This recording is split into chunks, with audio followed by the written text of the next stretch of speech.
color peacock. Thuggin' in my Reebok. Cut the dreads and relock. Butt the feds, I butt the feds. You butt the feds and link up. I'ma see but my diamonds V-cut. Gotta despise the free lunch. I don't want nothing free. Bring me a Cardi B. Nickname Cardiac. Making it hard to match. I whip me hard to bet. I took every loss, I knew I was gon' win for them battle. Young nigga with the crazy crew, they think you playin' with the devil. Like ain't it true, you like the same to the devil. Keep the stick like crazy glue, but I had to put it together. Moose ain't baby blue, I blew more chains than the leather. Young nigga move like baby roof, you know I swing with the metal. Deja vu, I been upgraded from heaven. I got the finger phone booth, I'm getting through the details. Ain't ain't boo, I hit the trap with a special. Like the New York Times, you spot, you gon' play with a step. Megan, you know you ain't created that anthem. Say I'd rather go blind, so I ain't trying to see it in detail. You say ain't boo, I ran it up in my shell. You say ain't baby, you say ain't boo. You say ain't boo, I'm coming fast when I'm in him. You in that bathing suit, gon' have some problems when I get him. You in that bathing suit, I'ma buy some condoms before I get him. You in that bathing suit, okay? You in that bathing suit. All they like a limit, but the engine came up out of it. You saying that and boom, across the track, like I'm a Haitian pack. Cocaine kangaroo, the trap, jumping junkies coming back. Me and Fredo higher than a bitch, think we smoking crack. Even when we ain't together, we together, babe, that's anyway. Ain't never met no bitch who ride that dick, just like Dejanay. Cawd, you better not play, make it safe, that what my mama say. Jacoby, you the realest, you my boo, LMA. You saying and baby, pay the rent. Off the spread phone, everything baby and blue. I'm smoking deuce like I'm Bigelow. Bing, bing, bing, bing, bing, bing, bing, bing, bing, bing, bing, bing, bing, bing, bing, bing, bing. I'm on lean, I'm on bean. Bing, bing, bing. I hit her once, she gon' clean. Bing, bing, bing. Call that box, turn the murder off. Bing, bing, bing. You coming here, pennies coming off. Jugging and sticking and rolling and geeking, jugging and sticking.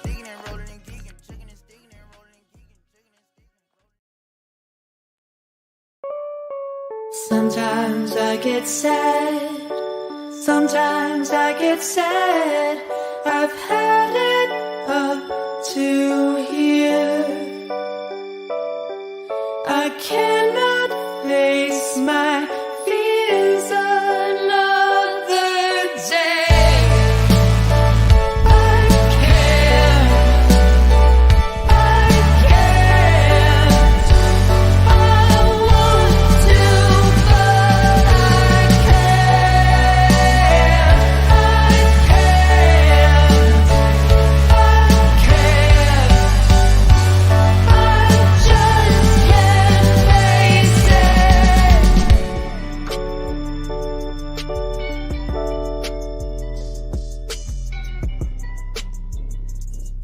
What's up, guys? Anyway.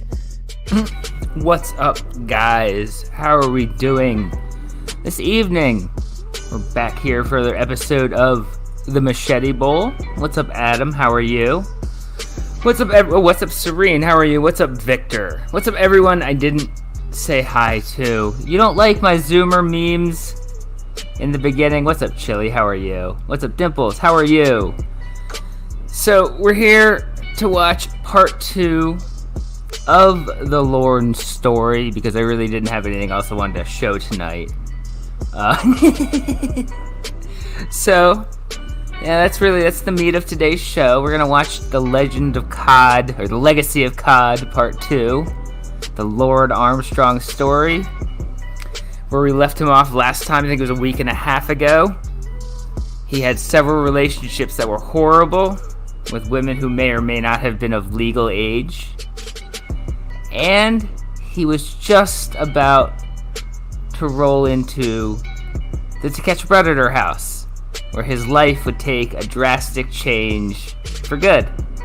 So, we're just going to get right into the Cawd story and watch The Legacy of Cawd Part 2. He does, doesn't he? Lorne Armstrong, a man who has lived quite the life so far. He's only 36 years old, and his name is already associated with the scamming of an elderly couple, the attempt to date people 21 years younger than him, and his constant failings in regard to his love life. After making his way down to Nashville, Tennessee to avoid the problems he created, you wonder to yourself, Yeah, by the way, if anyone didn't see the post on my community wall, Titty has a new man. He's in danger, guys. can it possibly get any worse?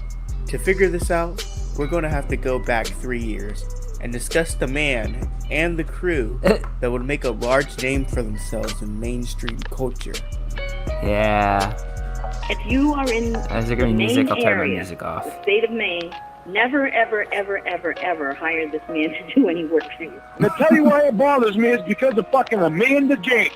I still love them because they're my siblings, and I will never let them get close to me again. Using the screen name Lorne A20014, he tells her how to masturbate and then asks her if Jesus she wants to Christ. see him naked. Oh, She God. agrees, and he turns on his webcam.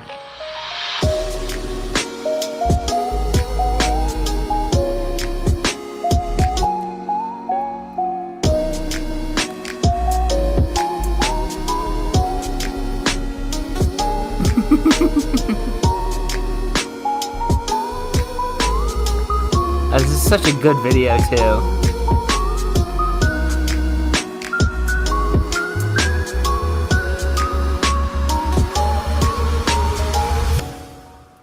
Don't you fucking dare ask for Gothi this early.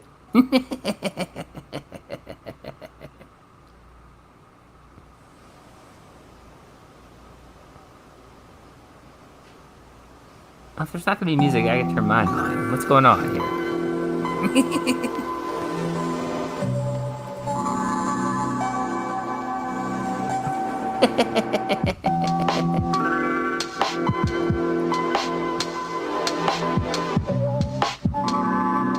The year is 2004. The internet was still something a lot of people were trying to get the hang of. To date things even further, the Facebook was created this year in Cambridge, Massachusetts by Mark Zuckerberg, and was only just a tool for college students to talk to one another. The Facebook. Because of how easy it was for anyone to just pick up a computer, and because of the lack of security and moderations for websites and chat rooms back then, grown adult men were easily able to find, talk to, and abuse children they met on the internet. This abuse didn't go unnoticed for much longer though, and the landscape would forever change for these degenerates once a show started airing on November 11, 2004.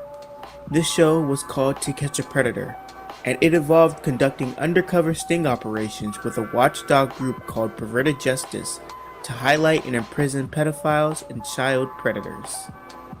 The structure of each episode was I've been debating actually saying this since the last time I showed this, but I kind of want to just say it because I want to say it. I know someone who was on To Catch a Predator. Well, I don't know. I know of someone who was on To Catch a Predator. The rabbi who was on To Catch a Predator, very famously, the rabbi, I think he was on the second episode, was my rabbi growing up.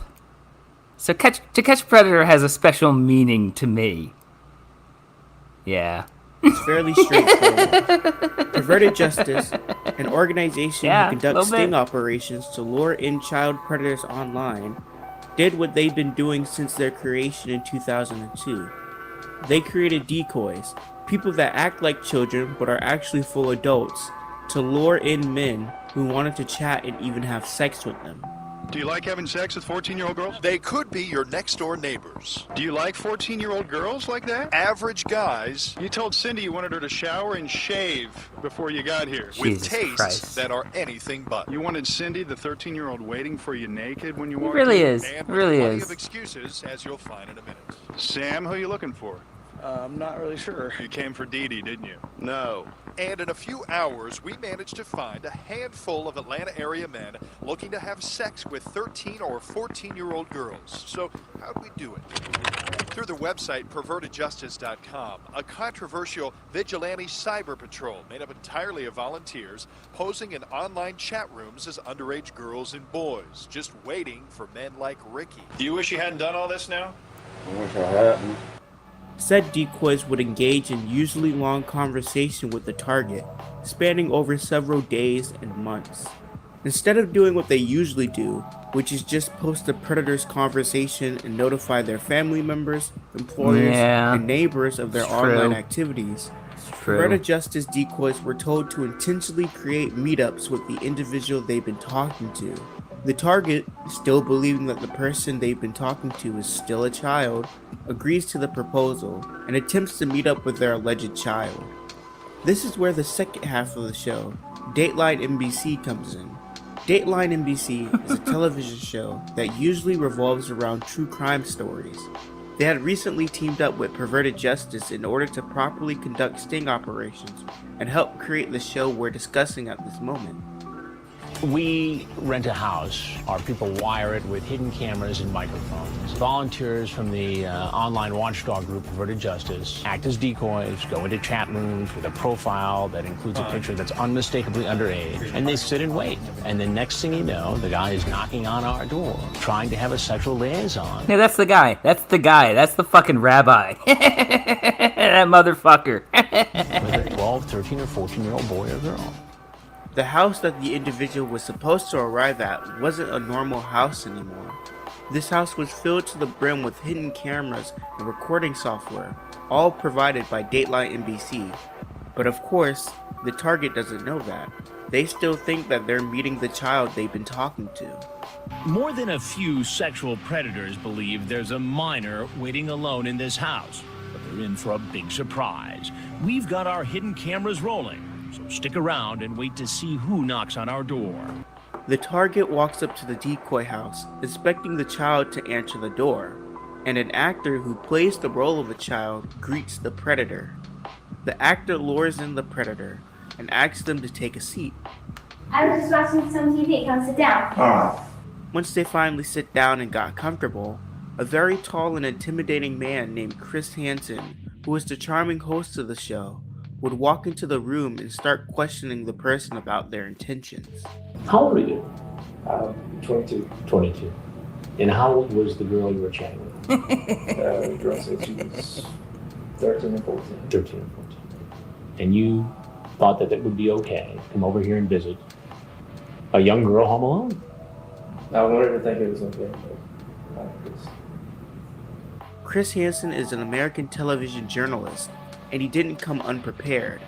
He had the entire chat log between the target and their fake child, as well as any photos they might have sent. Well, Chuck, the only problem with that story is that I have the transcripts of your conversation with Luke.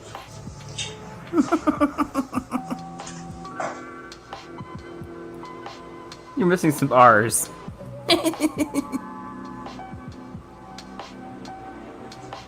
What are you looking for? I could be your grandpa. Into young boys your age, love to cuddle with them, caress their body, work my... And it goes on from there. And it goes on from there.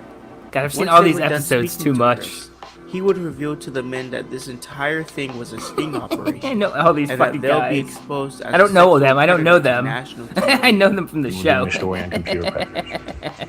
Now, if there's anything else you'd like to say, he knows that this is even worse than getting arrested. He knows that this is going to be on television. There were 12 investigations in total, and each location of a new investigation was its own episode.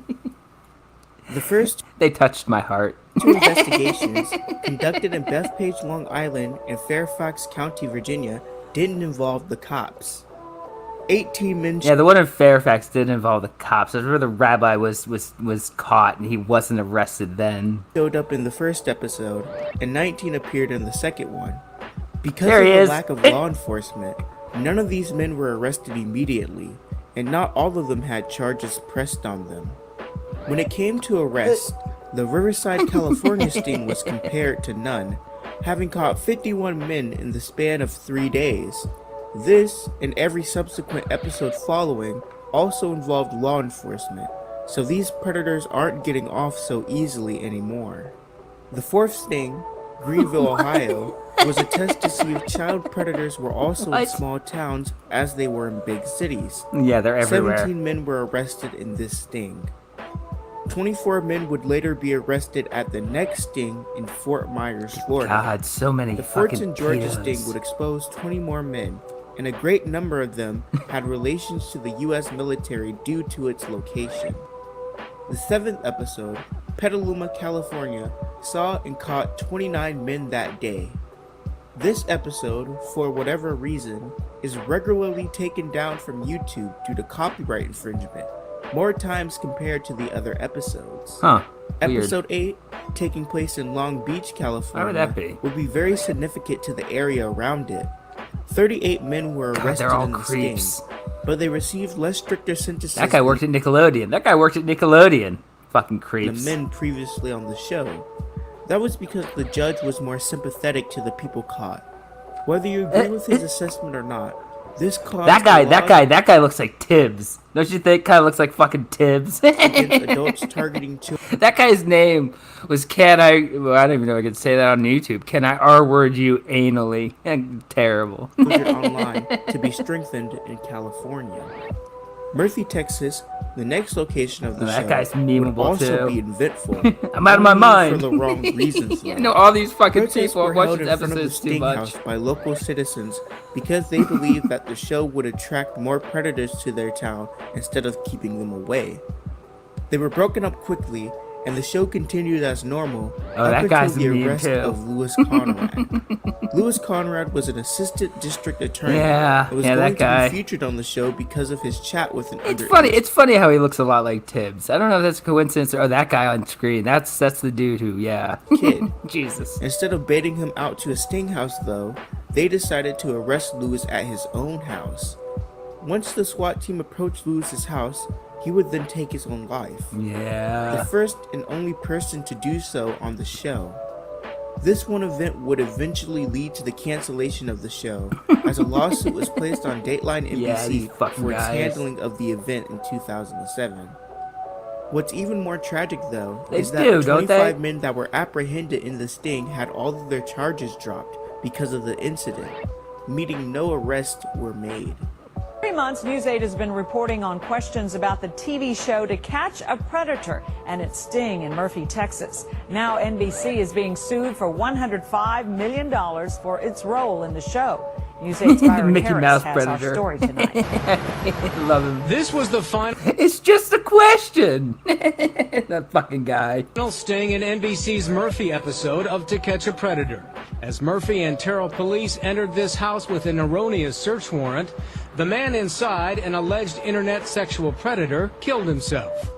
Bill Conrad was a former Kaufman County District Attorney. Yep. Now his sister, Good Patricia riddance. Conrad, is suing NBC for $105 million.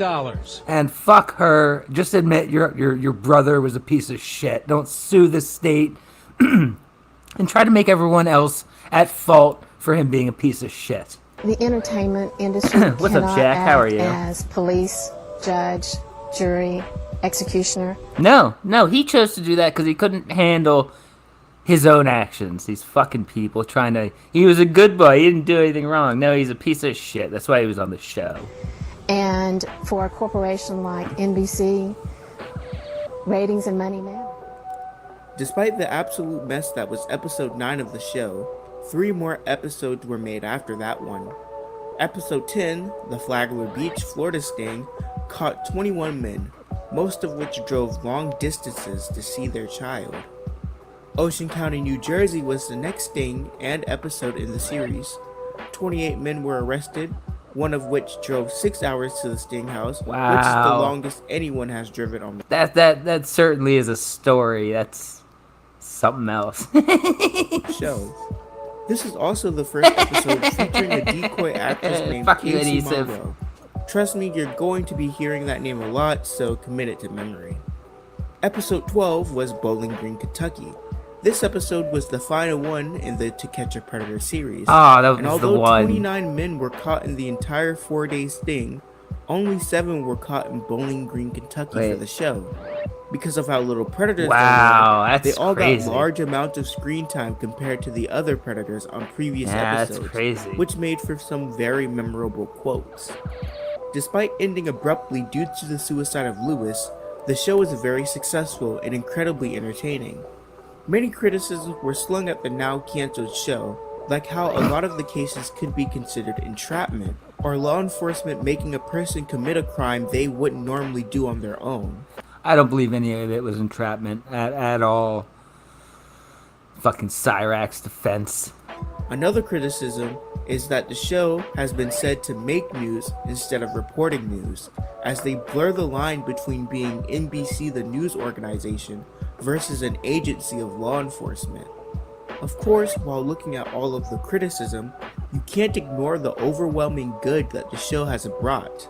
It caught many dangerous men, and men who had child victims in the past. It has strengthened the laws involving adults targeting children online in California. So let's watch a documentary about a guy who got caught and didn't learn a fucking thing from it. And while doing all of that, it managed to be so entertaining and memorable that now Chris Hansen and the show are synonymous with sting operations and catching child predators online. The show had one task, and it did it without fail. Show the world what monsters truly lurk on the internet.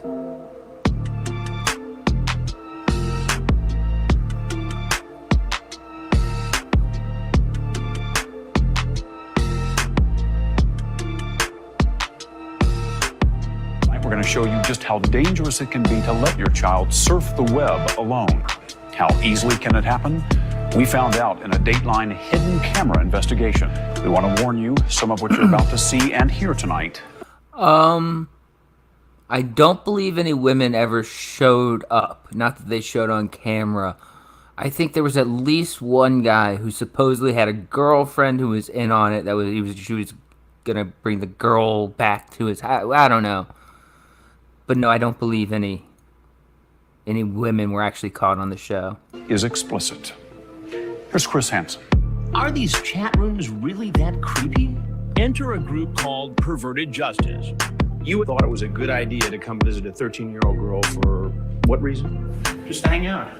Just a lonely guy. I have been in television for 24 years. We'll see. Hello. Here to see Brandon. What's up? There he is. Dang. Don't touch anybody. There he is, old rabbi.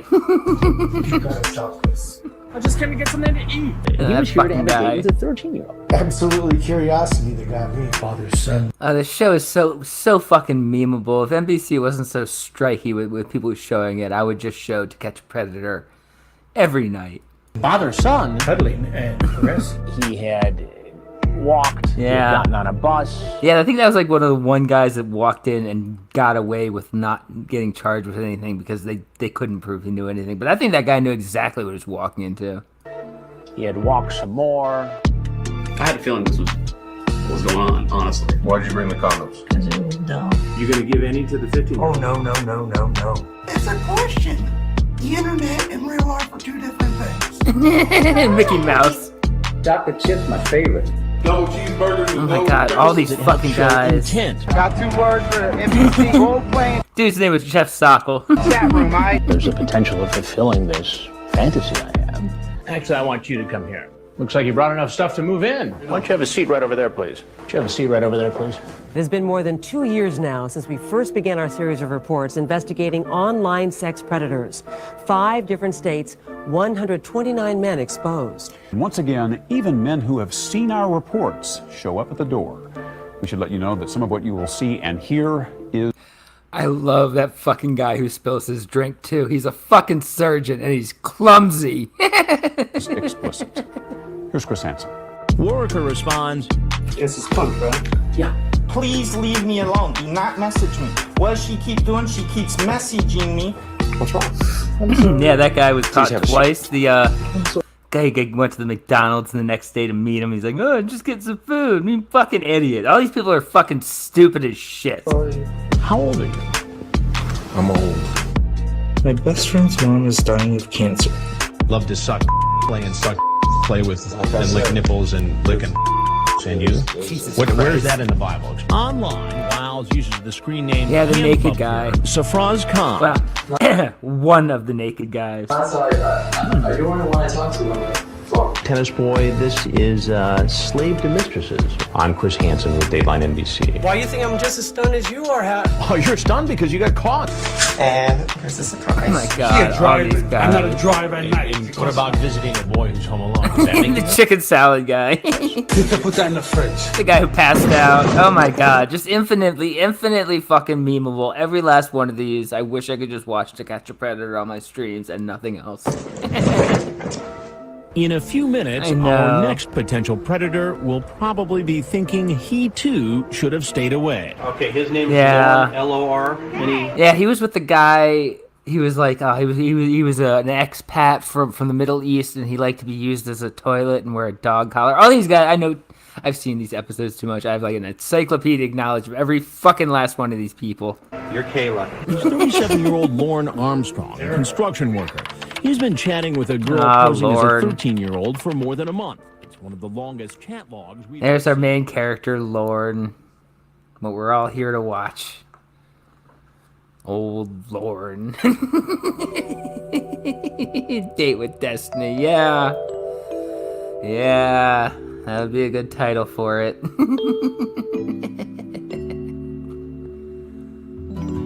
We last left Lorne Armstrong in Nashville, Tennessee in the summer of 2007. After being overwhelmed by Betty, who rightfully wants her money back, Lorne decided to skip town and make a new life for himself in Nashville. Yeah. The first thing he did was grab himself a job, mainly because even after he left Nashville, Betty was still looking for him. She got into contact with Lorne, and Lorne cried to her, saying that he'll pay her back once he gets settled down in Nashville. We were looking for him, but the fellow down the street told us that he had moved to Nashville. That's the first we first heard it. And we did get a phone call from him, and he was crying. Of course, laughing at him. Yeah. But he was crying, and he said, as soon as I get myself situated, I'm going to start sending you $100. Well, you know why that was because he had talked to Mr. McKinnon from DA's office, so naturally, he's going to try to make it look like he's going to make good on restitution. Right. But, of course, that never happened. You never saw any money. Never saw a dime. Lorne actually did get himself a job in Nashville. 2 in fact, but let's only discuss the first one right now. Between the months of September and October of 2007, Lorne was employed by Century 2, and according to him, the company gathered donations for the fire department, and he held a full-time position at said company. This is a very interesting statement considering the fact that a representative at Century 2 said yes, Lorne was a PDF, is still a PDF, will always be a PDF. That Lorne never actually worked there, but hey, a job is a job, I guess. Instead of paying back Betty with his new job though, Lorne started to look for more people to talk to online. Oh no. We all remember how well that went last time he did such a thing. Oh god. So why not give it another shot? Of course. On September 17th, 2007, Lorne would try to message 4 people, all of which were perverted justice decoys. Oh god. Kimmy Kimmy Goko Bop, Disney Girl 13, and TT Pet 13 were 3 of the decoys. Who the fuck is making up the names? Is this what adults at Dateline think children's names are gonna be online? These are fucking stupid. Boys Lord would message TT and Pet. What the fuck is that? But their conversation Kimmy wouldn't Coco last that Bob. long.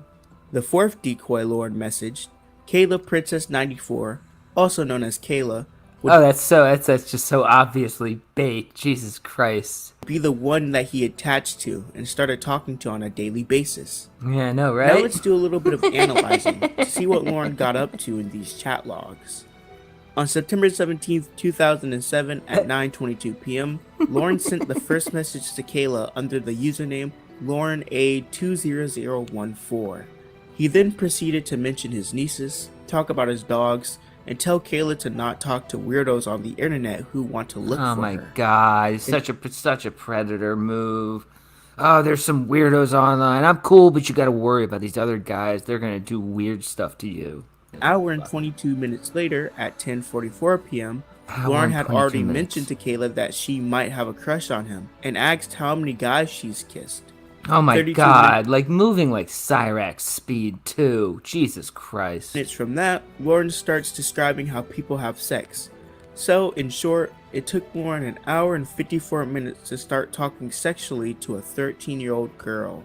This is exactly 1,000% out of the Cyrax playbook. When anyone says if there's a question about Cyrax, when he acts exactly like this dude, yeah. To give even more context, I think it's best to just read what the professionals have to say. Oh God. Between September 17th and October 18th of 2007, Lorne Lynn Armstrong engaged in online chatting with Kayla Princess 94, a person he believed to be a 13-year-old minor. However, this person was actually a participant in the Kentucky Bureau of Investigation undercover sting operation, whose goal was to expose online sexual predators. A portion of the online chats between Armstrong and Kayla were of explicit sexual nature and contained discussions of oral, vaginal, and anal sex. There were over 400 pages of printed chat material between Armstrong and Kayla that occurred during the time of this offense. In addition to being extensive, the chats involved graphic discussions between Armstrong and Kayla. A review of the chat material reveals Armstrong instructed Kayla on how to delete evidence of their chats, so her parents would not be able to see they had been communicating. Encouraged her to buy a prepaid telephone card so they could speak on the telephone without the call showing up on her parents' telephone bill. And he taught her how to masturbate. Oh my God. During this time period, it's such disgusting groomer behavior. There's like no question.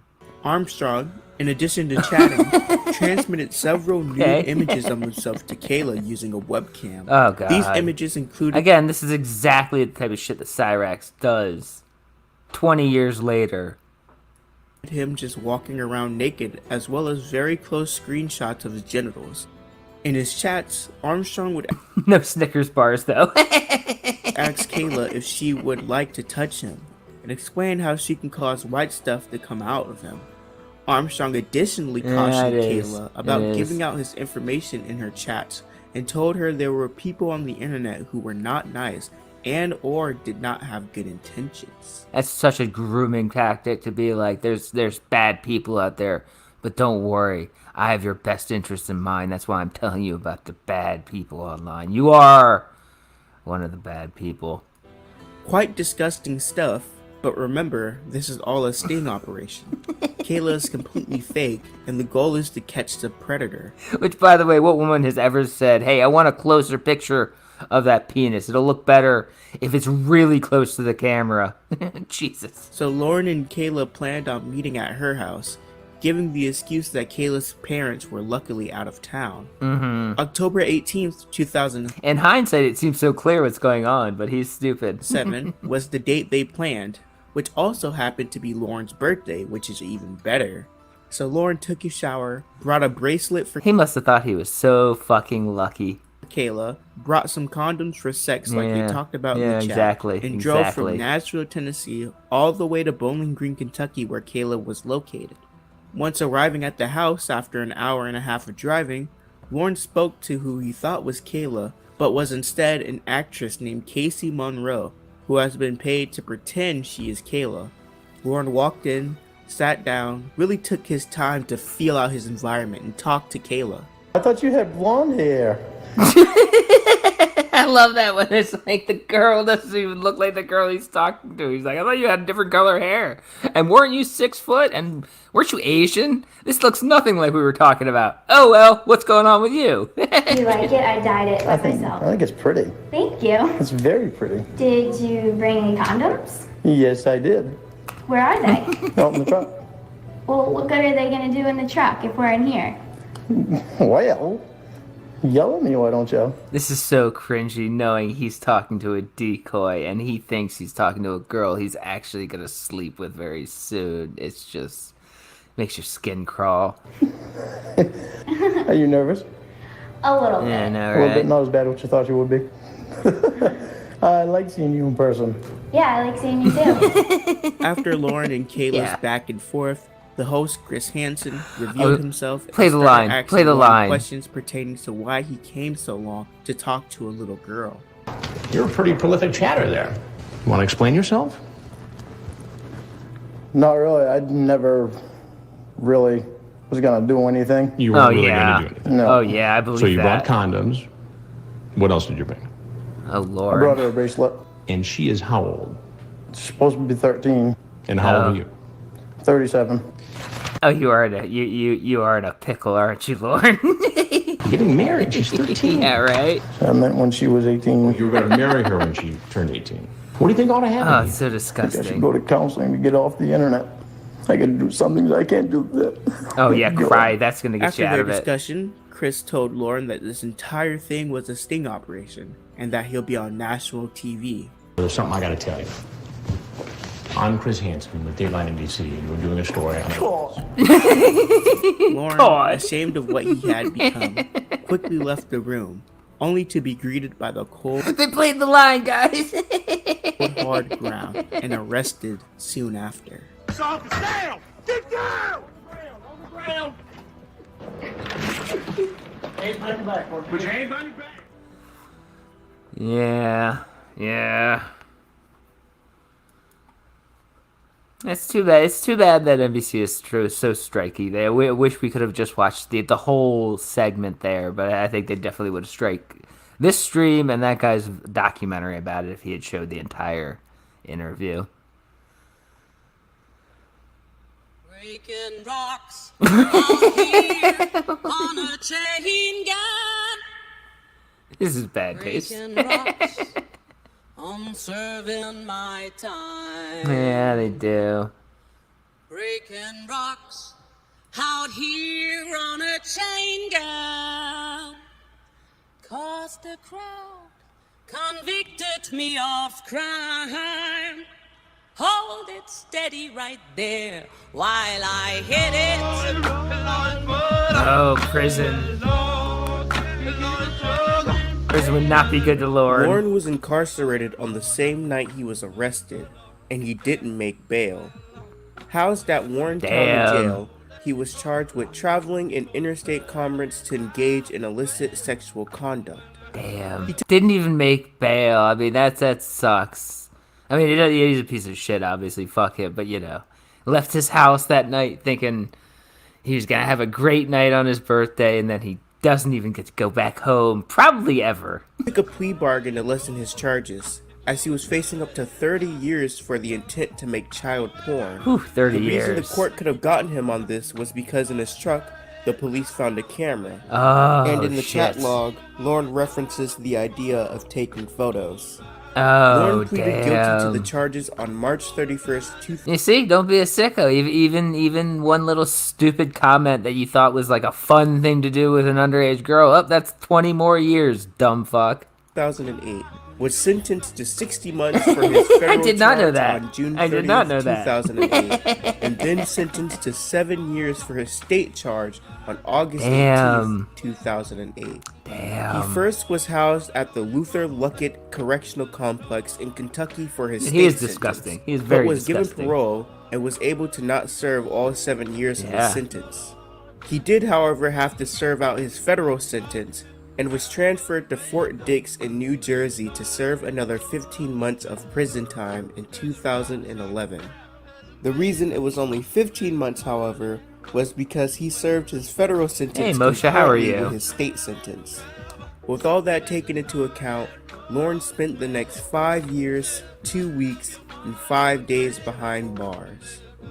As you may have noticed, by the way, this event was the reason It's an ironic place to send a sex offender, isn't it? why Lorne basically disappeared from our 3 stories in the last episode. Let's do a little bit of catch-up, shall we?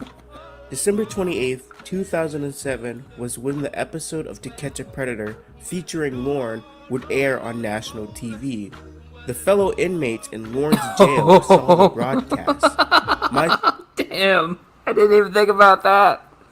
Imagine being in jail when it airs. It's one thing if you get in and just everyone knows from the beginning, but it's like, I'm sure he lied to them and made up some story, and then they just saw it on TV, and he's like, oh, fuck. Space Girl number 1 saw the broadcast and called Tony to talk about it with him. He was no. busy at the time and basically told her that there was nothing they could really do. Luckily, she and Lorne would never speak to each other again. Good. Well, when I got caught up in the sting, Zara, and she called Tony. Oh, she saw it on TV. Yeah, So Tony said, Okay. Lorne's in trouble. And Tony said, yeah, nothing we can do about it. Anything else that was said, I don't know. I don't think the conversation was very long because Tony had companies at the time, he said. Oh, okay. Did you ever talk to her after that? No, because you went to prison. Actually, yeah, they do. As far as I understand it, inmates love cops for some reason. I mean, not the police. They love the show cops. That makes sense, right? Yeah, there you go. See, Okay. see. Did I wish that I did? Yeah, I wish that I did because, you know, her and I had a really good friendship. Okay. We grew to love each other in a friendship way because we Okay. had talked so much and shared so much with each other. Again, this was an underage girl. He was 21 years older than. Okay. She was going through quite a tough time when she was a kid. When she was 15, 16, started getting a little better when she was 17. Then 18, when she graduated, after she graduated, she was going to come out in that show. Okay. So when you were talking to Kayla, Because Oz is not a prison show. Oz is a dramatic parody of prison life. What idiots who would never go to prison think prison is like. In the same way Big Bang Theory is what dumb people think nerds do with their time. That's the way I understand it. It's fantasy. at the same time? Well, when I was talking, I was talking some. I wasn't talking to her very much, though. But there was still a plan for her to come down and be with you. No, not be with me, to visit with me. Okay. But as far as being, there was no plans for us to be boyfriend and girlfriend. She was going to come down and visit me. Whatever happened, happened. As for Lorne's employment status, Lorne eventually quit his job at Century 2 and got one last job between October 15th and October 23rd of 2007, right before he got caught. He worked at Trades Unlimited and only worked there for 1 week. Last but certainly not least is Betty. She didn't have the best internet, but was able to see the episode as well.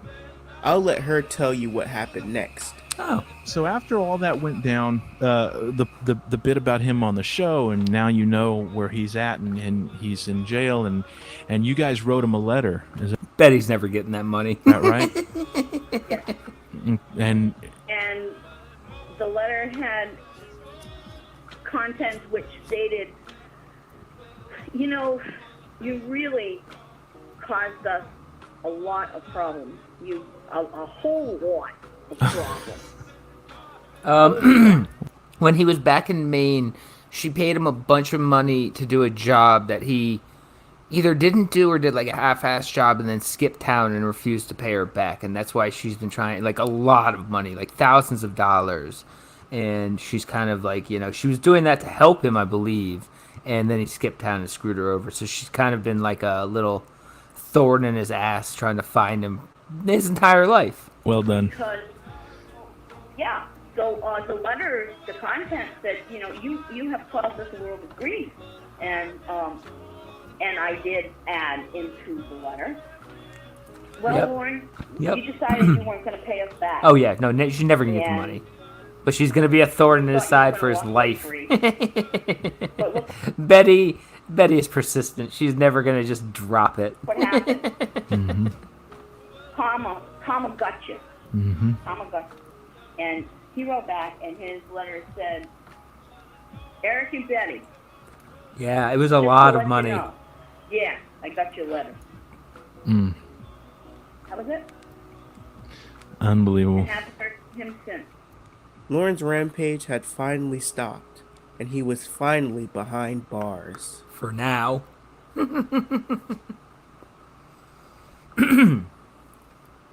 Of course, as we all know, the grind never stops. Lorne didn't just sit in prison and mope around for 5 years. He decided to keep himself occupied with various activities. He learned how to play guitar. He worked... No, he can't. Because I absolutely, with every fiber of my being, abhor Frankie McDonald. I think he is the most annoying fuckwit I've ever seen online. Even worse than Cyrax. And he's not even a PDF like Cyrax, and he still pisses me off more. So no. Sorry. out, he wrote a book called Taken Abroad, which tells the story of a man named Aaron who, after having a traumatic past from being in the military, tries to settle down and live a good life. It's not really the best book, but hey, I've never read it, so maybe it's a hidden gem. Lorne also Sure. did a lot of reading as well. He really wanted to become acquainted with the law since he felt like he was incorrectly treated, so he spent his time studying.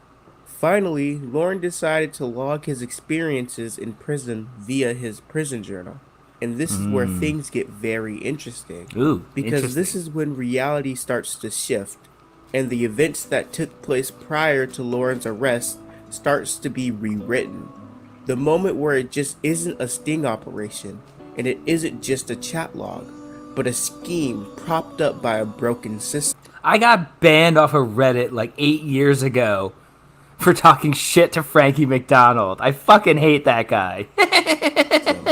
The moment where it changes from the events that occurred and the facts of the case to Lorne Armstrong versus the world. Lorne's enemies are made very clear in this journal.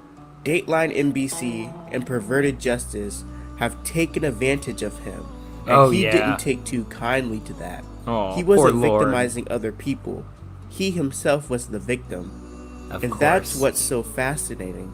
That's what inclines so many people to keep up with this guy. It's the true, insane it's true. lengths he'll go just to make sure that he doesn't take responsibility for what he has done.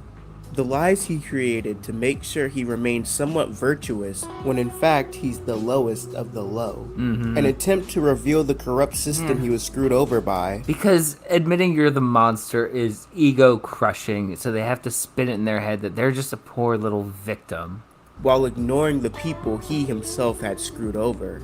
Lorne felt so justified in his thoughts that he even filed a lawsuit against NBC while in jail. Oh, I'm sure Let's that went read a little well. bit from that lawsuit. The United States continuously mentions the condoms, the camera, and the gift that I had brought to the Sting House. This is the first time I'm responding to that.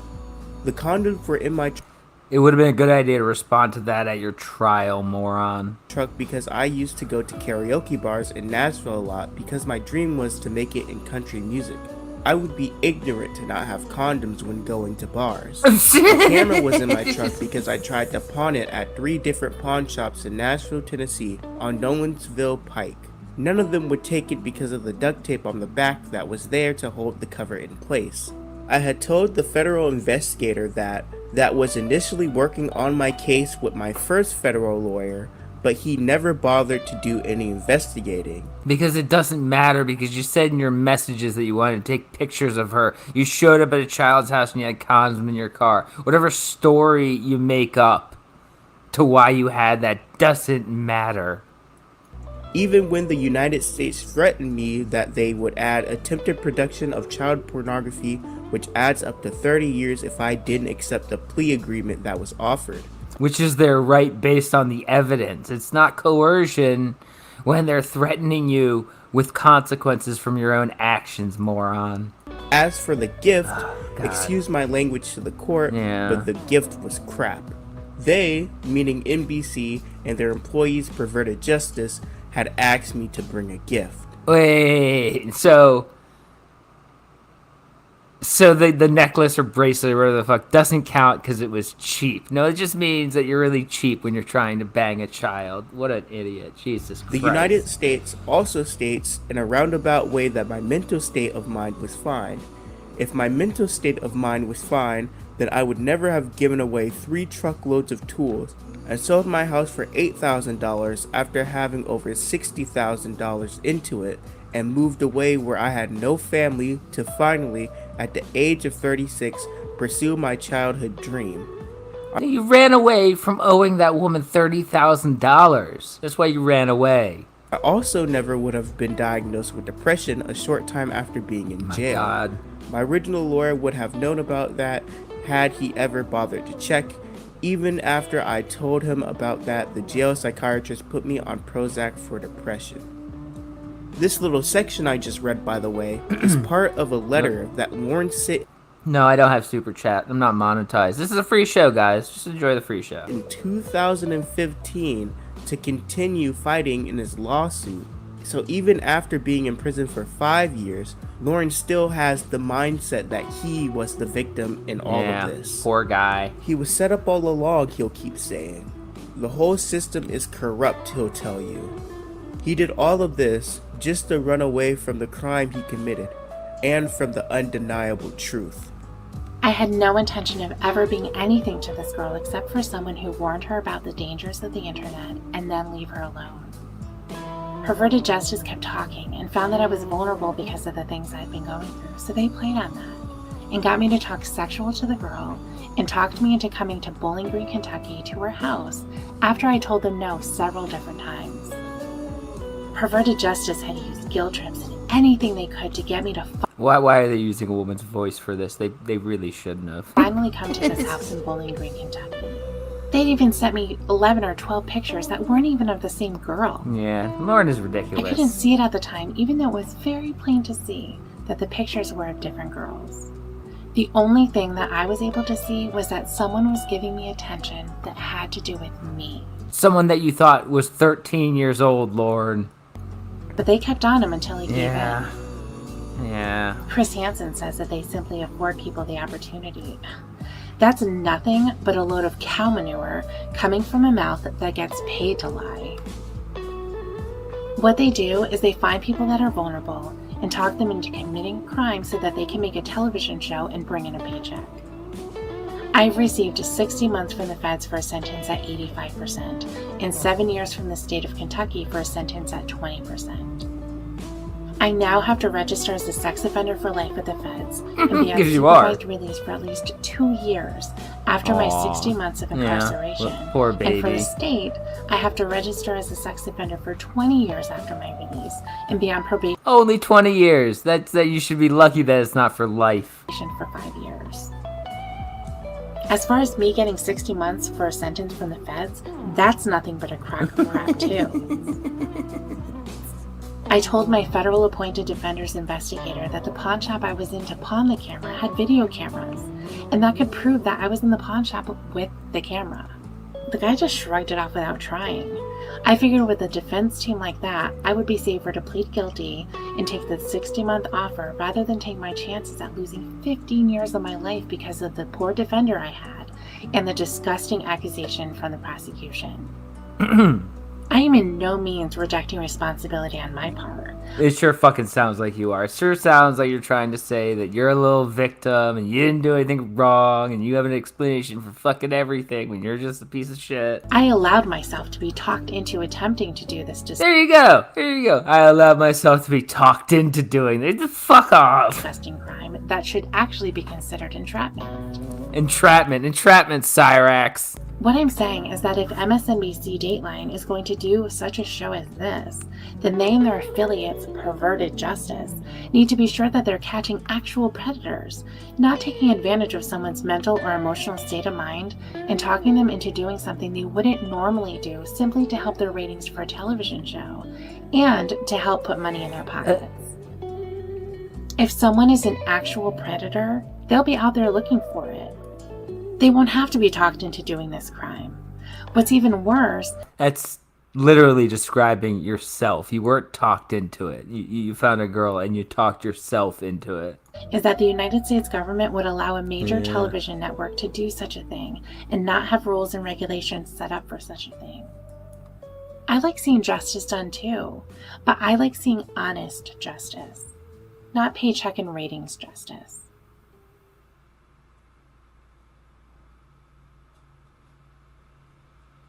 Yeah, that's what he is. He's an actual predator. He's the type of person that show meant to catch. And they caught him. While Lorne... I don't know. Do you have him blocked? Because he's not blocked from here. I love Chunt. You just hate Chunt for some reason. You blocked him because you're mean adhesive. I don't know. He was writing his Elliot Rodger-like manifesto in prison. Something was brewing in the background. You see, as things get popular, they tend to attract fans that enjoy discussing that said thing, and this was no different for TCAP. After the last episode of the show aired in 2007, a small community started to form, made up of people who enjoyed said show. YouTube channels were created, and on these channels, people would react to the individuals that appeared on the show, or just post memes about them. Are you still there, sir? Yeah. Okay, that's a little better. Oh, okay. Okay. So, what can I help you out with? What are you up to today? Today, I'm just helping out customers on the phone, just making sure I can make everyone's day a little bit better. Oh, okay. Jesus We were talking Christ. about me being down there around 7? Are you trying to call Best Buy, sir? Yeah. Yep. What were you coming in for a 7 for? The old soundboard. See, because I'm going to be down there around 7 or so. See, it all depends on when I can get out of here. I mean, you realize that. So, it may be a little bit later, if that's okay. Oh, prank calls with soundboards. Oh, okay. After, it was last night, I was laying in bed and I was like, oh man, I could get in a lot of trouble. Oh yeah, it's no worries. Oh, okay. Okay, sounds good. All right. Anything else I could help you out with?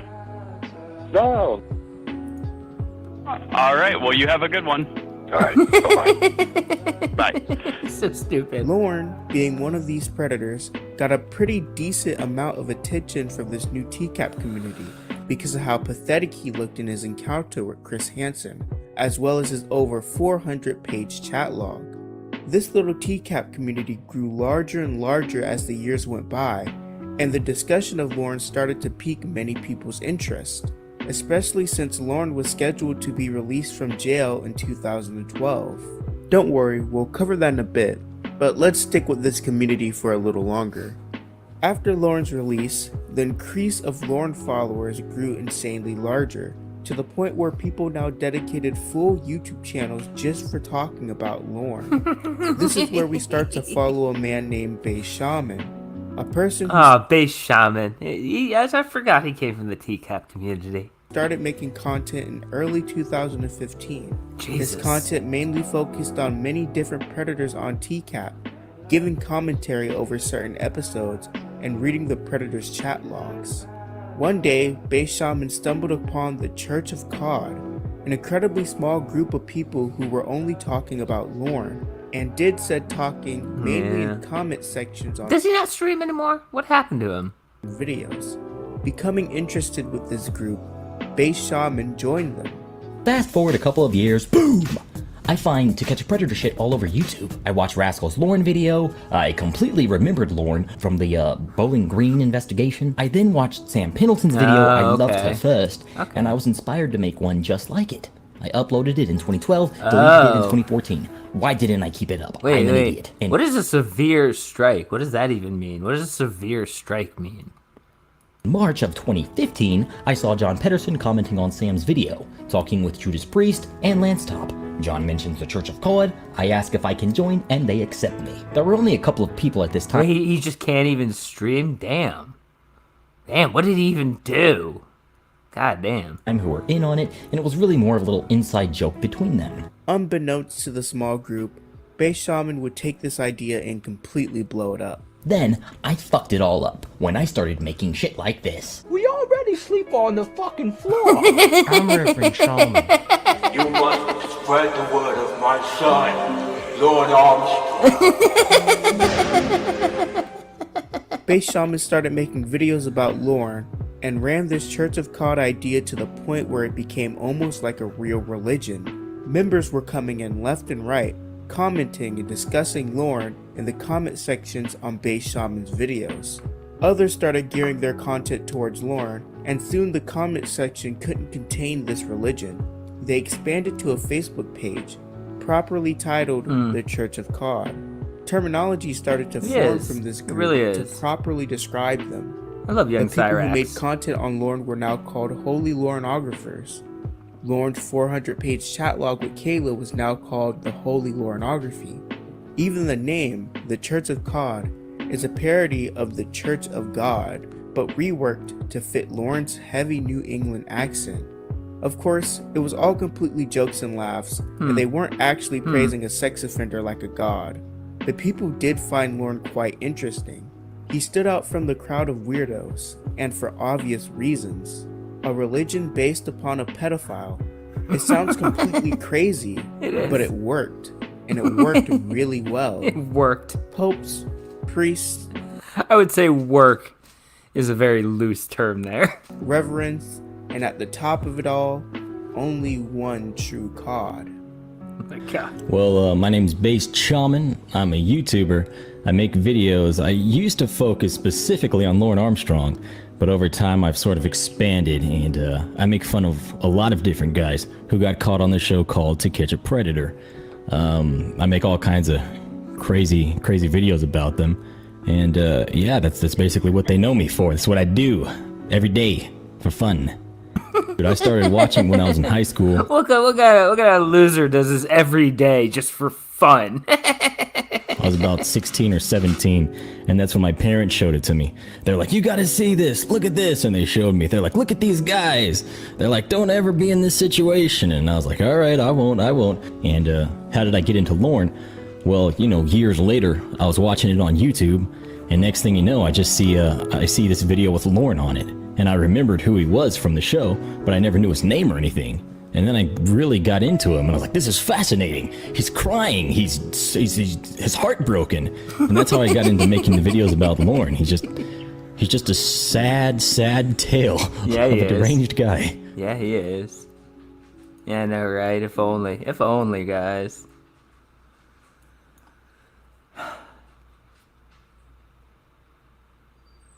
It's November 6, 2012. No. Lorne walked out of Fort Dix to a bright, sunny day. Fort Dix. The first thing he does, buys a pack of cigarettes. Of course. And his first meal out, his mother's good old chicken pot pie. Aww. Now, How you sweet. would think that the people who were into TCAP, as well as the people who were really into Lorne, would be acknowledged by Lorne after he got out of jail. Yeah. But it would actually take 3 years for Lorne to interact with them. 3 years? Due to the fact that the Church of Cawd wouldn't be prominent until Based Shaman's arrival in 2015. Even if there was a Church of Cawd, Lorne wouldn't be able to interact with them because he was now placed on probation and had limited access to the internet. So what did Lorne do up until 2015? Firstly, he filed another lawsuit. Yes, another one. The first one, which he filed while in prison, was terminated in 2012. Of course. So he just filed another one. He also went back to dating, not online dating, but he did start to look for women around his area. You would think that he'd be a little bit shell-shocked, but nope, not Lorne. Nope. In the span of 3 years, Lorne would go out and meet various women, and just like Amanda James and Paula, we know very, very little about them, almost like they don't even exist. Lorne has mentioned interest in many different girls between this time period, like Sierra, Chelsea, Denise, Jen, and Jesus Vanessa Christ. Ann Lee Parker. All women that Lorne supposedly met while they were working. I But doubt they there was were all one girl 18. that Lorne would actually get with.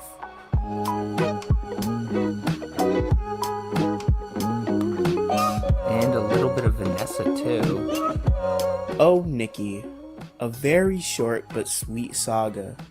Nikki was a 21-year-old girl Lorne met around 2013. 21. He was what, like 39 or something at that point? 40. He never figures it out. After getting to know about her and her situation, Lorne took out a $9,000 loan to help Nikki pay for an apartment and furniture, but didn't get a real relationship out of it.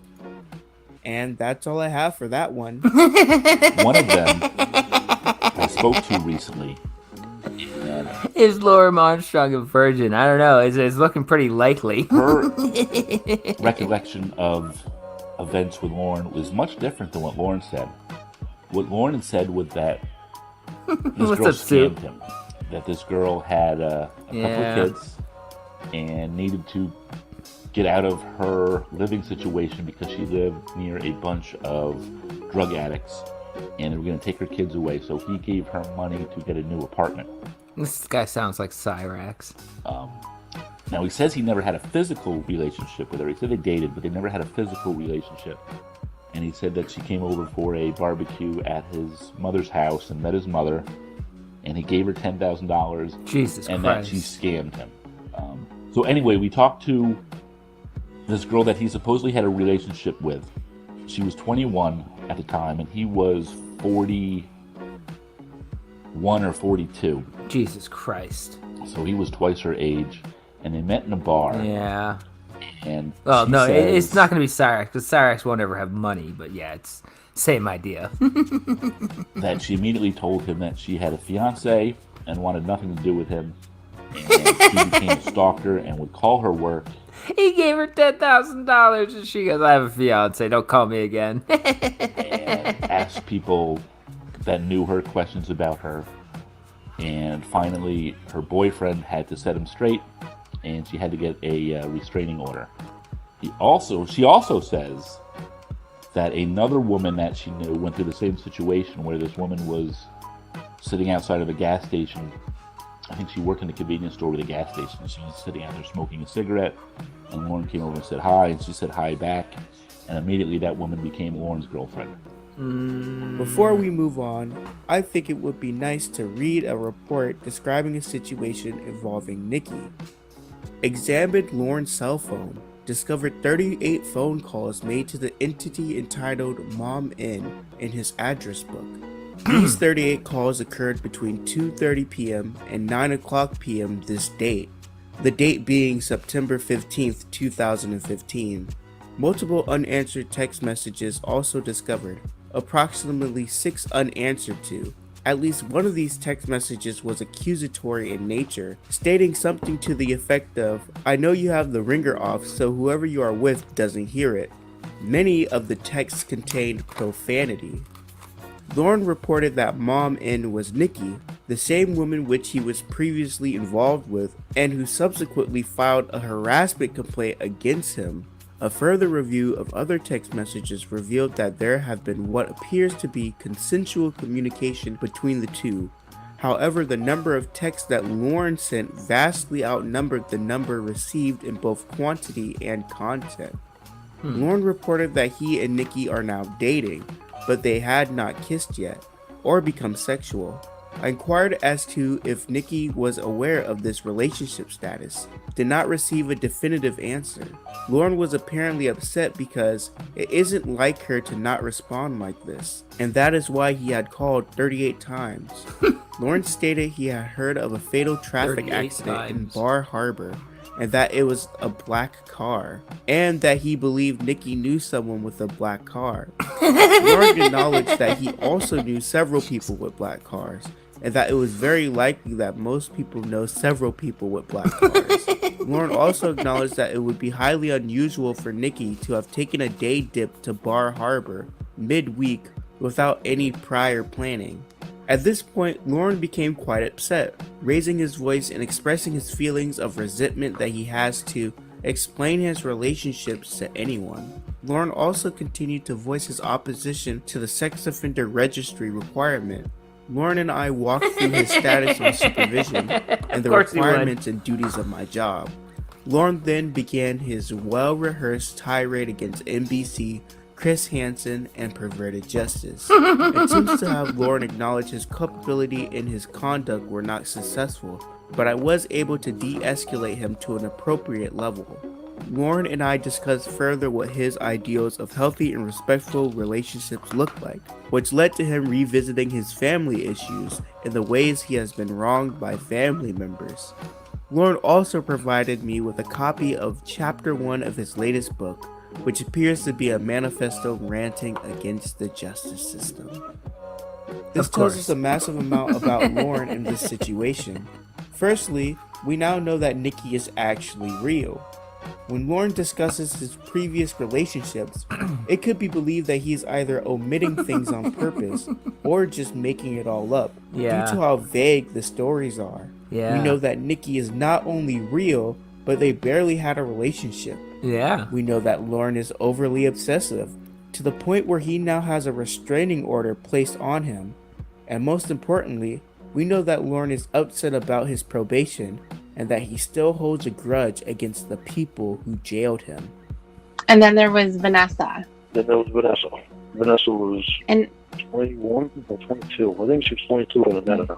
And how did you meet her? I think that was through country music room. Okay. So you were slaying all the ladies in the country music room. Evidently. I'm sorry. I guess I was. Yeah. Yeah. Vanessa had even talked to Mom and Mom's friend Mel. Okay. She promised All 7 right. different times. She even told Mom and Mel that she would be up. Yeah. Still never showed up. That crushed me. Yeah. Well, you said that she was from New York, but she had a West Virginia phone number. Yeah. Right. Okay. Yeah. All right. That crushed me because I really had feelings for her. Mm-hmm. I talked to her a lot on the phone, and Mm-hmm. it was a tough one. Yeah. Before her, I had never spent that much time on the phone with anyone. Oh, okay. So that's where your addiction started. Yeah. Really? That's your profile pic. It's just the word gothy now. You're just getting fucking lazy. Including Amanda James. Okay. I never spent that much time on the phone with her. Yeah. So most of the time that we were on the phone, she called me while I was Okay. working. You know what? Yeah. Fuck it. For that, I'll give it to you. I'll give it to you for that.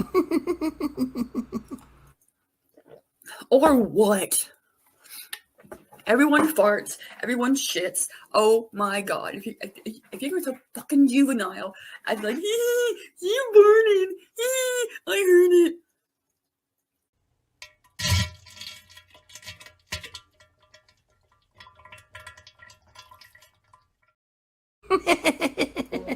We thought maybe a half hour now. Yeah, there she is. Yeah.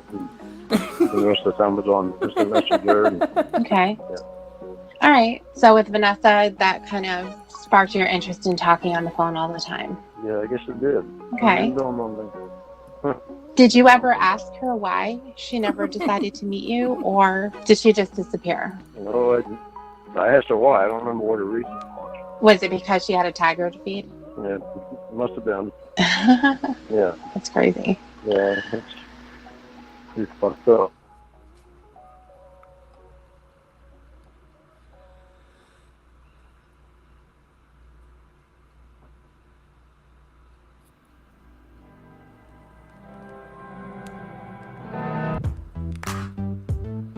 Electric Boogaloo. Alright, now back to the cult following that is the Church of Cawd. Quite a bit has changed since their creation in mid-2015. Bass Shaman continued to promote the Church of Cawd in his entertaining videos, and this group kept getting more and more members. Now instead of just Bass Shaman as our leading Lorneographer, many creators joined the fun and became large in this community.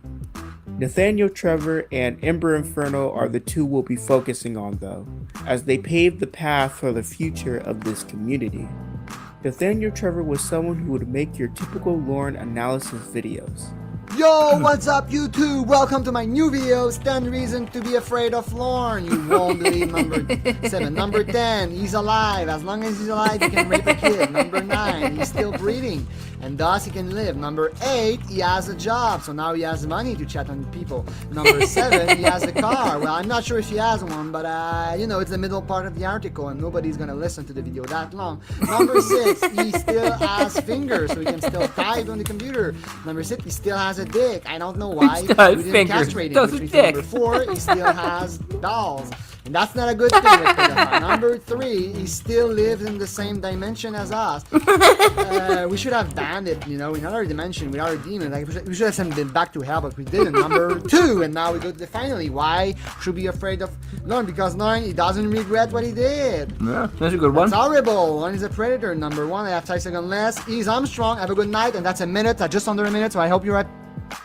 And Ember was someone who would make memes and music parodies of Lorne and other predators that appeared on TCAT. Lorne Armstrong drove here to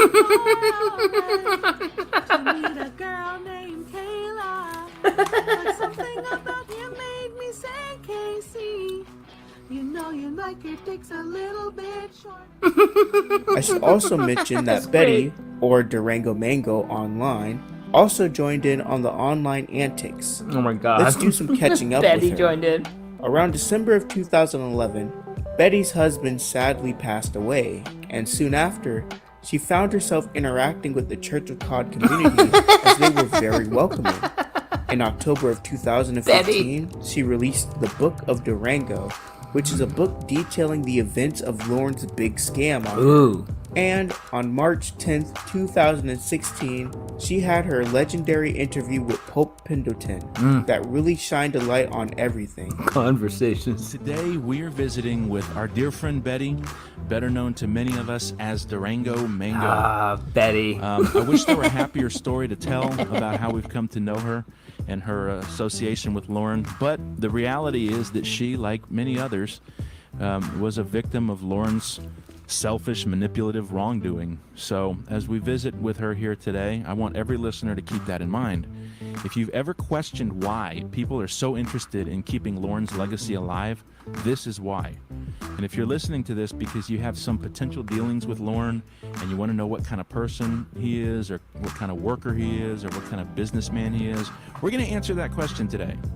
So, Betty, I want to thank you for being with us today, and on behalf of the entire church, we're honored to spend a little time with you, and we all thank you for being so open with us about your experiences. We know some of these things aren't easy to talk about, and so we want you to know that you're among friends.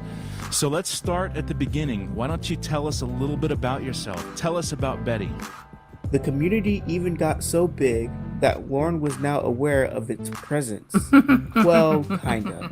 He got a few letters from some community members. I got but letters. either assumed that it was perverted justice or just thought that someone was playing a joke on him. So he ignored these letters talking about the Church of Cawd. How did you first find out about the Church of Cawd? I first found out about from a letter I received from Korea. Korea? Then I was contacted by a person that acted normal, which was Ember, and she told me it was a real thing on the internet. There was a couple other people that acted basically normal and sent some decent letters. There were some other letters were just completely ignorant, so there was no way I would reply to them people anyway, even though they asked me to reply to them. Everything was going just lovely for this religion, or this cult. I really can't tell the difference anymore. But one problem that sometimes infests locale-oriented communities is the need for new content. So how does the Big Three solve this issue? For Base Shaman, he just stuck to making his meme videos, putting on a mask and pretending to be Lorne. Squad, still in this bitch. Let's get dusty. Not gay. Let's get 10 shade. 2, not gay. Let's get 10 shade. Yeah, hopefully. He isn't really involved in the events coming up. For Nathaniel Trevor, he decided to expand on the Church of Cawd Facebook page and made a Church of Cawd website. And with the inclusion of a forum, all Lornographers can go there and discuss Lorne. Damn. Finally, there's Ember Inferno, who thought outside of the box. She decided to contact Lorne herself. It was always seen as wrong to contact Lorne since it could be quite dangerous, but Ember paid no mind to these warnings. It isn't that She dangerous. sent a letter to Lorne If you're an around adult. early 2016, containing a shirt, some Oreos, and her number. Lorne, having nothing to do, called the number and spoke to Ember, who now called herself Emma to slightly hide her identity. Surprisingly, Lorne actually wasn't as dangerous as people presumed him to be. Yeah, right? In fact, he was quite nice and happy to talk to Ember.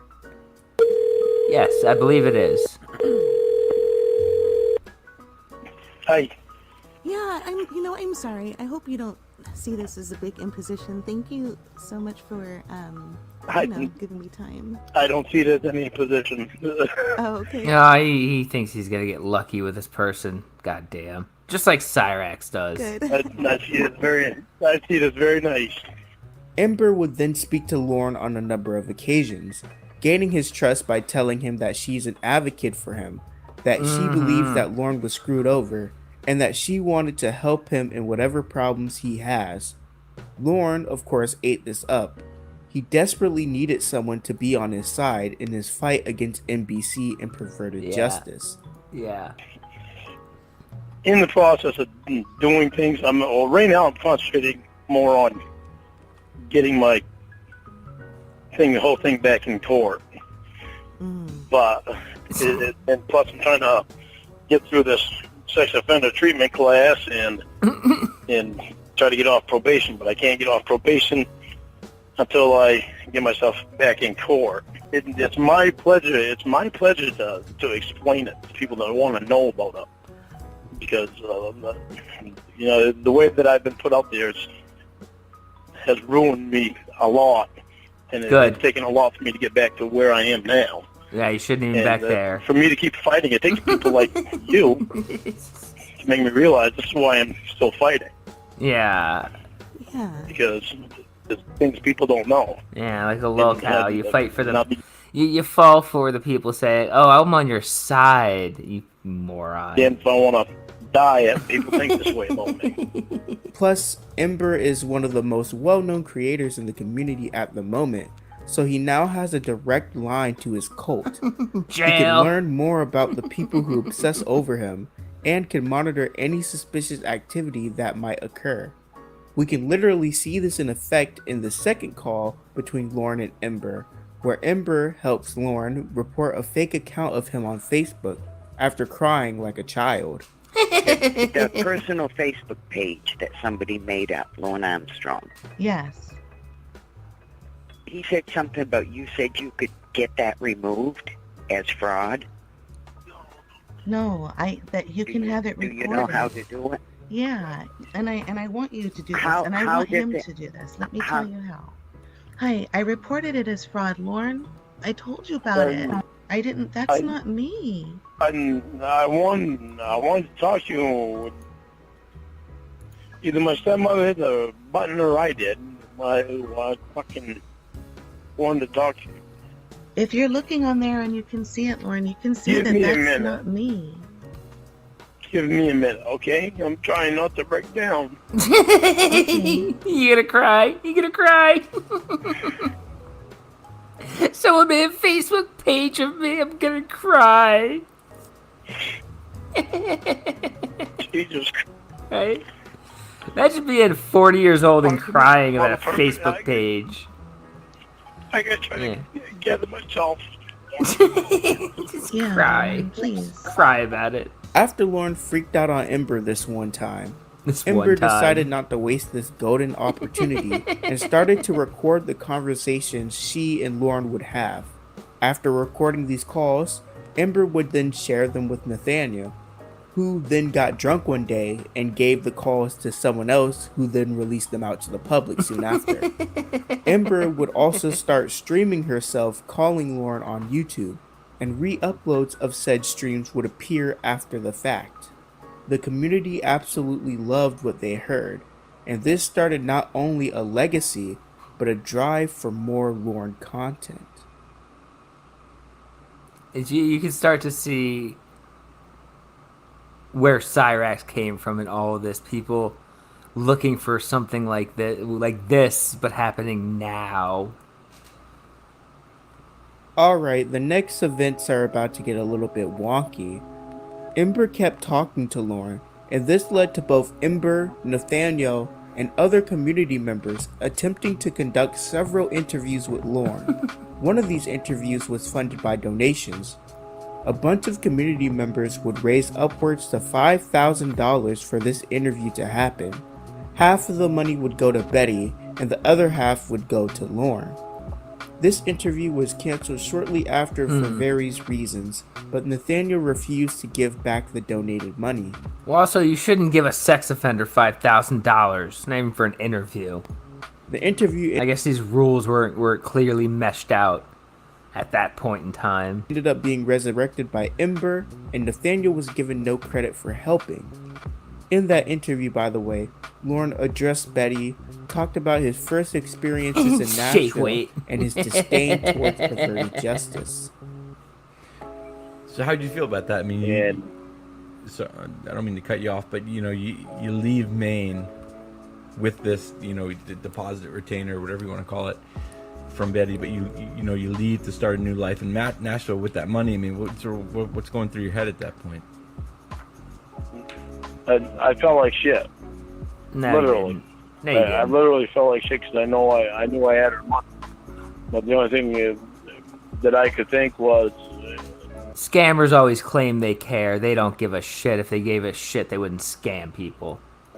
in order to get people to stop using me, I had to leave. And so I sold my house for $8,000 after I had over $60,000 into it, and got rid of a lot of things, basically for free. And took my dog and loaded as much stuff in my truck as I could, and I went down to Nashville. Right. And I figured once I get a job down there, then I could start sending money back to Betty a little at a time. Okay. That never happened, though. It still hasn't. That never, obviously that never happened. No. And I'll bring a lot more to light later on about perverted justice and Xavier Von Erck. Oh, yeah. AKA Philip Eade. You're always promising later on. That's fine. And we know that later on because I can deliver. No, I know. And to your credit, and this is not coming to the defense of pedophiles or doing anything else, but wait a minute. If you want it now, I can dig it right out. No, this is not about that. This is not about exposing perverted justice. This is about you. And I don't want it to take that course. After all of this went down, Ember got the full unedited interview tapes from Lorne, as Lorne was giving those tapes to aid in his lawsuit. Lorne noticed new things about him were released on the internet, like the phone calls between him and Ember. But because he isn't good at using computers or technology, Ember could just say that she was hacked or something along those lines and get away with it. I've said it before. Hacking is the greatest gift smart people ever got to fuck with stupid people. Oh, this all got leaked? Oh, it must have been hacked. Lorne would also continue to do several interviews, answer questions that people wanted answered, and even created a YouTube channel to really cash in on this internet fame. Nathaniel, however, went a darker path. He started to shift his Lorne content from analytical videos to videos of him making fun of Lorne's family. He openly promoted the harassment of Lorne. He used his website to scam his viewers. He started to impersonate some members in the community, and he tried to take credit for some of Ember's calls. This really started to shake up the community. First was Base Shaman, who held the stance that Lorne's employers and family shouldn't be harassed and that they should be left out of this. This was an unpopular opinion to have at the time, and due to the backlash, he shifted his content away from Lorne and quietly left the community. Nathaniel didn't and then joined the Cyrax community? What? Stop there. He then started going after Ember, making derogatory videos about her, calling... That doesn't make any sense. He doesn't like how they're harassing family members, so he later joins the Cyrax community. CPS on her, trying to get her fired from her job, and possibly going even farther. This led to Ember taking a hiatus from the community. Nathaniel was the only one left, but he wouldn't be staying for long. Someone gave Nathaniel a taste of his own medicine, and he was faced with a person who had his personal information. Oh. Afraid of being doxxed, Nathaniel leaves the community as well. Oh but still, like, literally everyone who even gets, like, within a mile of Cyrax gets harassed. Like, I don't know. Interesting story, and one that really shaped this Church of Cawd community. It's also a story that's completely wiped from the internet. That Church of Cawd website Nathaniel made, completely gone. Damn. All of his videos, gone too. Damn. Well, other than sparse re-uploads. That Church of Cawd Facebook page, I think this is it. It goes back pretty far, but I'm not sure. Nathaniel's book about Lorne, by the way, Nathaniel made a book about Lorne, gone. This drama is just a distant memory, as it probably should be. Okay. Hello, everybody. This is Honky Magoo. Now, if you've been following my weird little uploads, you probably guess there's been some dialogue between myself and Nathaniel. I don't want to go too deep into what it was, but he has agreed to comply with some of my, in fact, he's already complied with my perfectly reasonable demands. I'm going to honor my end of the deal as well. That being said, I am going to be putting my project on indefinite hiatus. I don't even know. He could always go ape shit and go back on his word. He's done it before, but I do think this time it's probably over.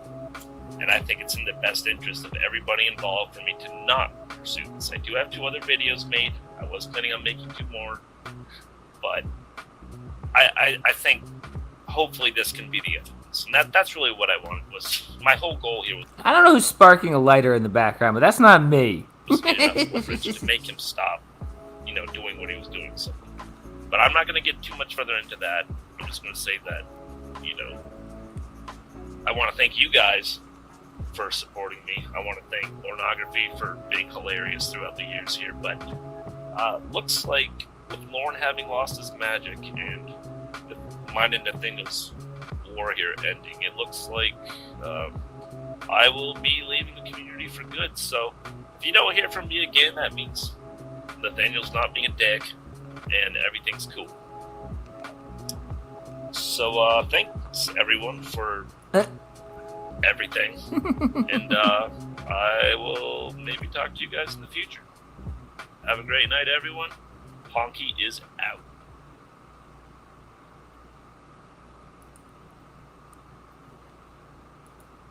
Alright, time to get back into the swing of things now that Nathaniel is gone.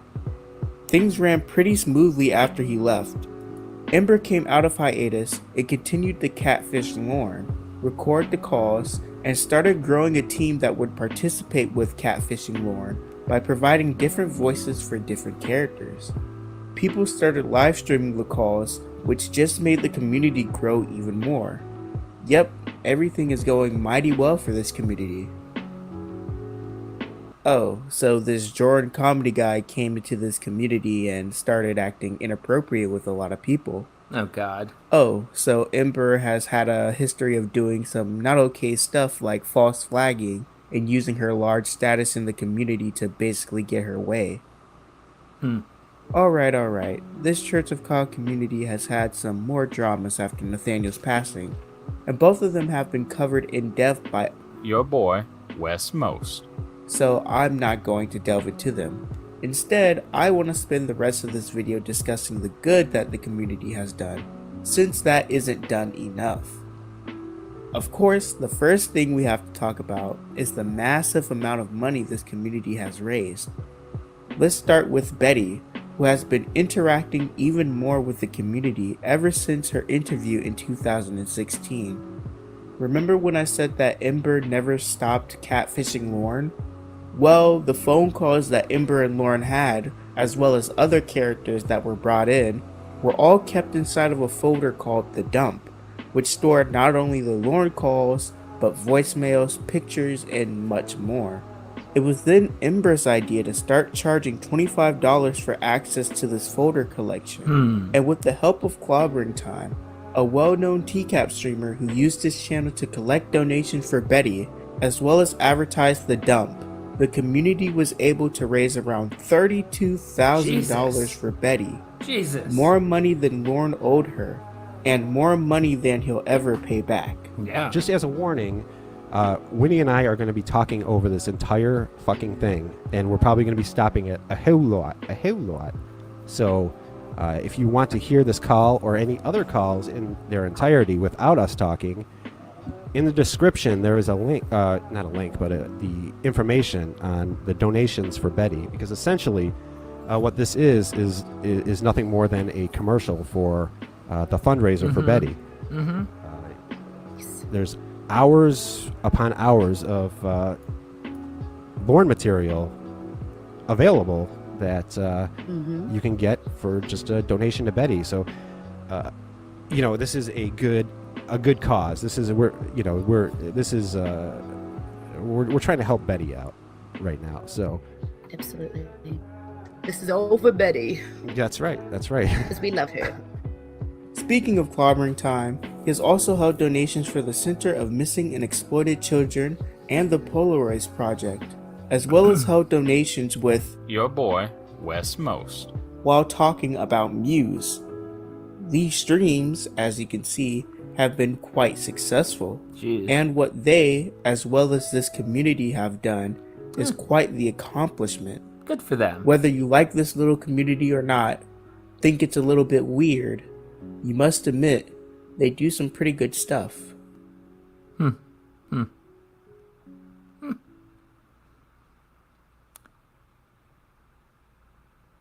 So, is that it? I No. mean, this is the end, right? No. The tale of a man who started to bite off more than he can chew, caught doing something he thought he could get away with, now to serve his days stuck in Maine while he endlessly thinks about what he has done. While in prison, a small group formed that analyzed and mocked the predators exposed, and within that group, Lorne exploded to an extreme degree, to the point where he has a whole community based solely on him. Now it's 2021, and the Lorne Armstrong community is still going.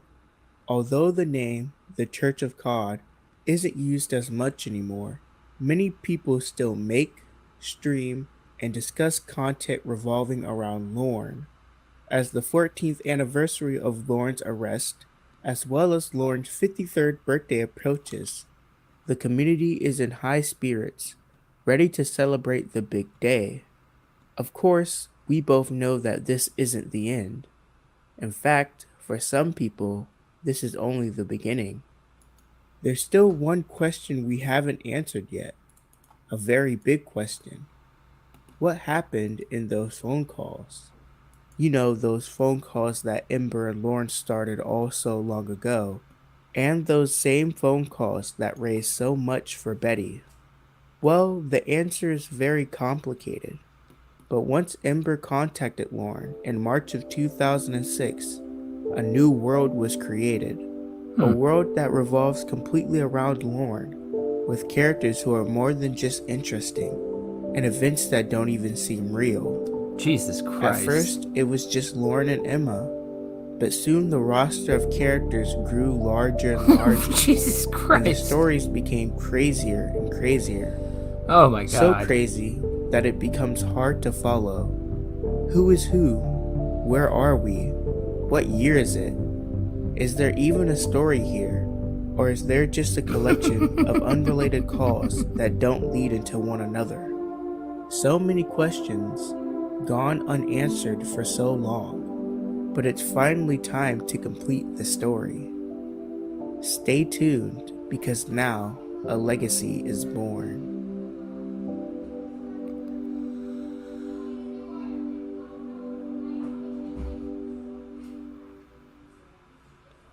Wow, that was a hell of a documentary. That is part 2 of The Legacy of Cawd. Link is in the description. It's amazing. And before we get out of here, I have one thing to show. One final video. Nursery Rhymes with Dan, number 41.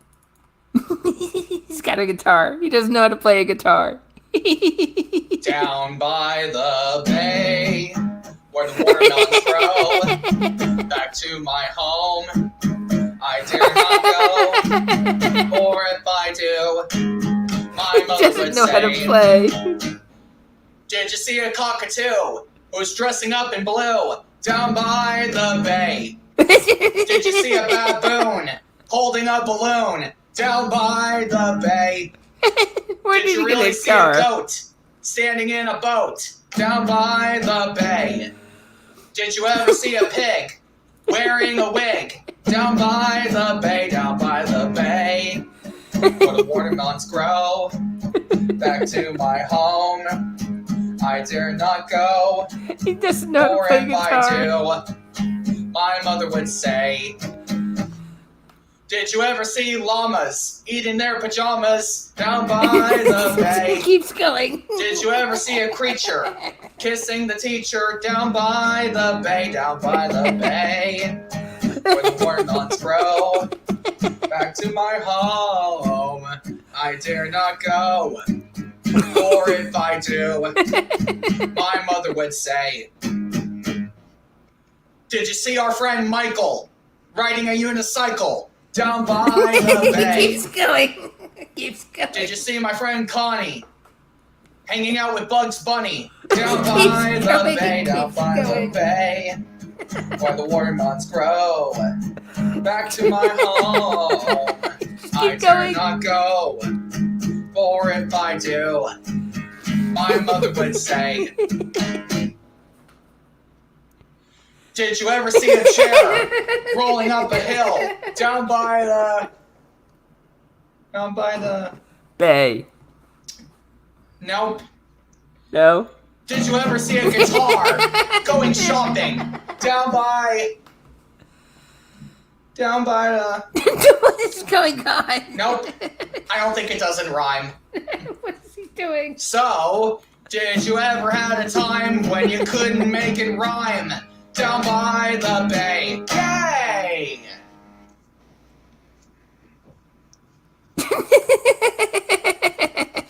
It's so stupid. So fucking stupid. Well, thanks for watching that. But as always, guys, thank you so much for watching. I'll catch you guys to the next one. I'm probably going to do Cobes tomorrow, unless something amazing comes up with little Shanny and Rev or the other idiots we watch. But, we'll see what happens. But I'll catch you guys at the next one, and I hope you have a wonderful, wonderful evening. This is the only response video that you are getting. After this, I'm going back to ignoring you. I'm going back to blocking you. I'm going back to not paying attention to you. Oh, no, you don't, Chris. You're not getting away that easy.